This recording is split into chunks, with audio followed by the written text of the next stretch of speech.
vamos por articulaciones. ¿Listo? Entonces, primero vamos a hablar de los músculos del hombro, luego vamos a hablar de los músculos conexión en codo y luego de antebrazo, mano, muñeca y dedos. ¿Listo? Hoy vamos a empezar con los de hombros. ¿Listo? Bueno. Y es importante, ustedes se acuerdan que nosotros cuando hablábamos de la musculatura de la extremidad inferior, la veíamos por caras, ¿cierto? Para poder sacar las acciones. Entonces, por ejemplo, si nosotros vamos a hablar de la articulación del hombro, vamos a tener músculos de la cara anterior, músculos de la cara lateral, músculos de la cara posterior y músculos mediales. ¿Ustedes van a decir mediales? Sí, mediales. ¿Listo? Si yo pensara nada más en posicionamiento y encuentro un músculo que está en la cara anterior del hombro, ¿qué acción creen ustedes que hace? Flexión. Si tienen un músculo en la cara lateral del hombro, ¿qué acción tienen? ABD. En la cara posterior, extensión. Y en la cara medial, aducción. ¿Listo? Entonces miren que sin saber de músculos ya se saben las acciones. ¿Listo? Entonces ahora vamos a empezar a enlistar los músculos, a ver cuáles son los que están en la cara anterior, cuáles en la lateral, medial y posterior. Ahora, hay unos músculos que son los rotadores. Esos músculos están por dentro. Yo no les puedo decir, no, es que son de la cara anterior, no, es que son de la cara. Son intrínsecos, son intraarticulares y ellos son rotadores mediales o rotadores laterales. ¿Listo? Pero por ahora estos van a ser los siguientes. Entonces, los músculos de la cara anterior tienen la acción de flexión de hombro. Los de la cara lateral, ABD. Los de la cara posterior, extensión, y los de la cara medial, ABD. ¿Listo? Así. Ahora, ¿qué vamos a hacer? Vamos a enunciar los músculos del hombro. Miguel. ¿Ahí está prendido, Miguel? No, pero te conectar.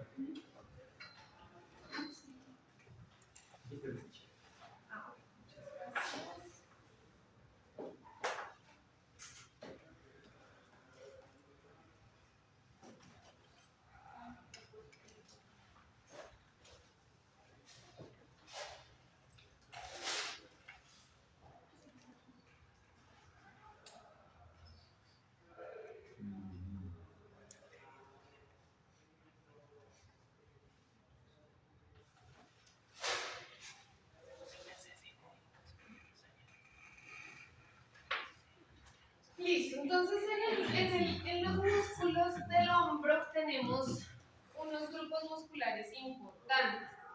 Un grupo que es el que le da el contorno al hombro, esa forma así como redonda, ese músculo se llama el deltoides.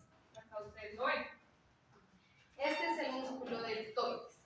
Es el que le da como el contorno al hombro. Este músculo deltoides tiene tres porciones del mismo músculo, una porción anterior, una porción media y una porción posterior. Este músculo deltoides también tiene, o sea, esas tres porciones, perdón, también reciben estos tres nombres: porción clavicular, porción acromial y porción espinal. ¿Listo? ¿Por qué? Porque esta por el origen. Entonces acá esta porción anterior sale de la clavícula, esta porción media sale del acromion y esta porción posterior sale de la espina de la escápula. Todos convergen en una misma inserción. Entonces, este músculo en realidad es bastante sencillo. Pero si ustedes ven cómo tiene tres porciones, tiene tres acciones diferentes. ¿Listo? Entonces, no es un mismo músculo, pero cada porción tiene una acción. ¿Listo? Entonces la porción anterior va a ser flexión, la porción lateral va a ser ABD y la porción posterior va a ser extensión. ¿Listo? Muy bien. Luego vamos a tener, ese es el músculo más superficial del hombro, ¿sí? Fácilmente identificable. Ahora me voy a ir con estos músculos que son mediales, que se llaman los músculos pectorales.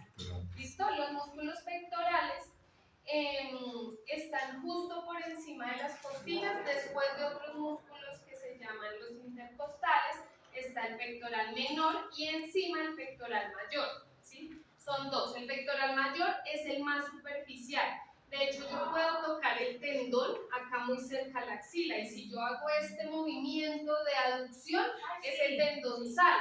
Ese es el tendón del músculo pectoral mayor. Acá está. Justo por debajo de él está el músculo pectoral menor. Que aunque hacen lo mismo, el pectoral menor tiene más relación con la respiración que en una actividad netamente motora. Acá, por ejemplo, ustedes van a ver que la gran función de la aducción va a ser dada por el pectoral mayor. Entonces, por eso, para los hombres que les gusta marcarse, por ejemplo, en el gimnasio, entonces hacen press de pecho o aducción horizontal del pecho del hombro, perdón, para poder que se marque este músculo que es el encargado de realizar esa función. ¿Listo?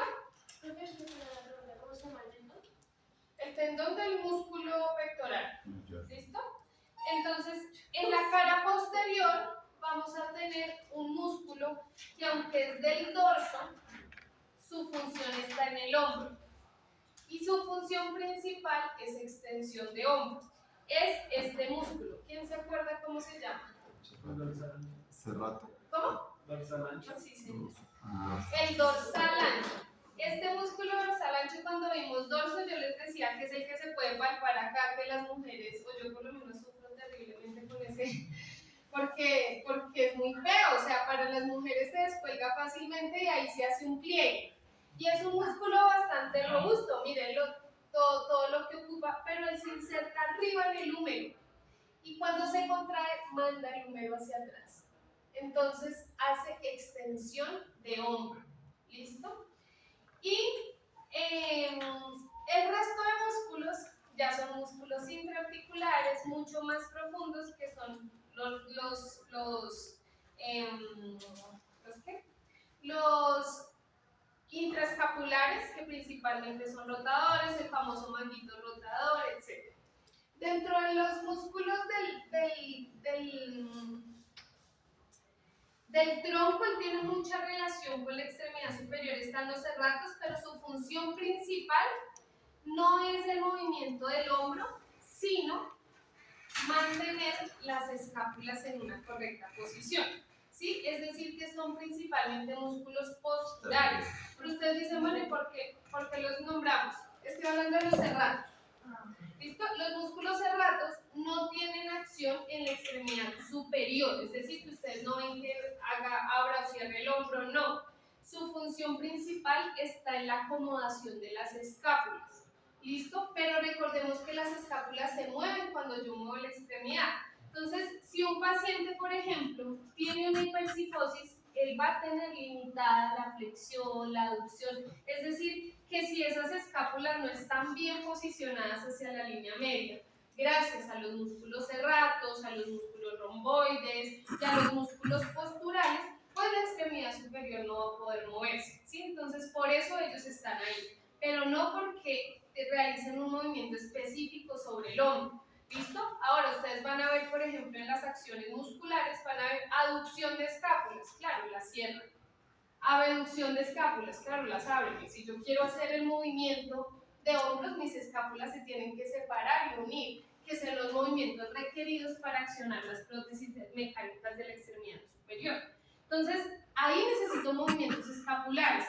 ¿Qué músculos voy a encontrar ahí? Los posturales, serratos, romboides, ¿cierto? Que no son los de movimientos de las articulaciones diartrósicas. ¿Listo? Entonces ustedes van a encontrar en miembro superior bastantes músculos que nos van a facilitar el posicionamiento de las escápulas. Entonces tenemos que, acá vamos a tener el deltoides anterior, acá vamos a tener el deltoides lateral, acá vamos a tener el deltoides posterior. Y acá vamos a tener los pectorales.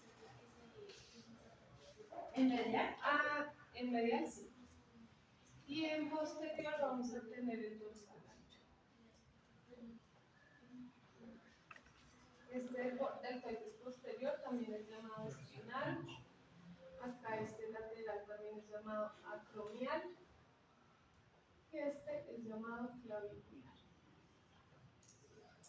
¿Listo? Porciones. Entonces ahí miren que ya se aprendieron como 4 músculos.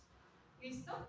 Entonces sí sabemos dónde están ubicados. Nuevamente, si es medial, mira dónde están el anterior y medial, ¿no? Y también miremos hacia el movimiento. O sea, medial la loma. ¿Listo? El deltoides, el dorsal ancho más todos los músculos escapulares o posturales. Listo, tenemos los músculos rotadores. ¿Listo? Los famosos músculos rotadores, sí no puedo indicarles por posicionamiento porque ahí sí varían mucho, pero todos son rotadores. ¿Listo? Estos que les voy a listar. Aquí entran los famosos músculos del manguito rotador. El manguito rotador no es más que un grupo de músculos que hacen unas acciones específicas. Como les digo, todos son rotadores. El manguito rotador está compuesto por esos 4 músculos: el supraespinoso, el infraespinoso, el subescapular y el redondo menor. Esos 4 músculos conforman el manguito rotador. Ustedes pueden ver en la imagen los músculos. Acá creo que también se alcanzan a ver. Entonces tenemos el músculo supraespinoso, acá está, ¿sí ven? Encima de la espina. Infraespinoso, por acá está, debajo de la espina. El subescapular si no se ve porque tendríamos que tener la cara anterior de la escápula, entonces se ve allá. Toda la fosa subescapular es un músculo bastante grueso. Y el músculo redondo menor que está acá abajo. Está acá abajo. ¿Listo? Ese músculo redondo menor, subescapular, supraespinoso e infraespinoso, conforman el grupo de manguito rotador. Todos hacen rotación, pero no todos la misma rotación. O sea, hay rotadores internos y rotadores externos dentro de ese grupo. Les voy a echar les voy a adelantar algo. El único diferente ahí es el subescapular. ¿Listo? Pero el resto casi todos comparten la misma función. Pero pues eso va a ser parte de la búsqueda que ustedes van a realizar. ¿Por qué se llama manguito rotador o por qué tenemos una patología que se llama el síndrome del manguito rotador? Resulta que coincidencialmente los tendones de esos 4 músculos pasan por debajo del acromion, entre el acromion y el húmero, o sea, pasan por acá. Por acá pasa ese tendón, ¿listo? Entonces, ¿qué es lo que sucede? Cuando los usuarios o las personas realizan muchas actividades con la extremidad superior, sobre todo que aumentan o que se dan en ángulos mayores a flexión de 90 grados, abducciones mayor a 90 grados y rotaciones, lo que hace es que la cabeza del húmero se asciende, provocando acá un pinzamiento de este grupo de estos tendones. ¿Listo? Porque se asciende por alteraciones biomecánicas, sobrecarga, acciones repetitivas, fatiga muscular, ¿cierto? Cuando uno empieza a hacer el ejercicio, uno lo hace bien. Estabiliza su escápula, no asciende más el hombro sino a 90 grados y sobre eso trabaja. Pero cuando me canso, pues no, y quiero terminar rápido, entonces yo hago esto, ¿cierto? Y sigo realizando la actividad en rangos de movimiento que no son apropiados.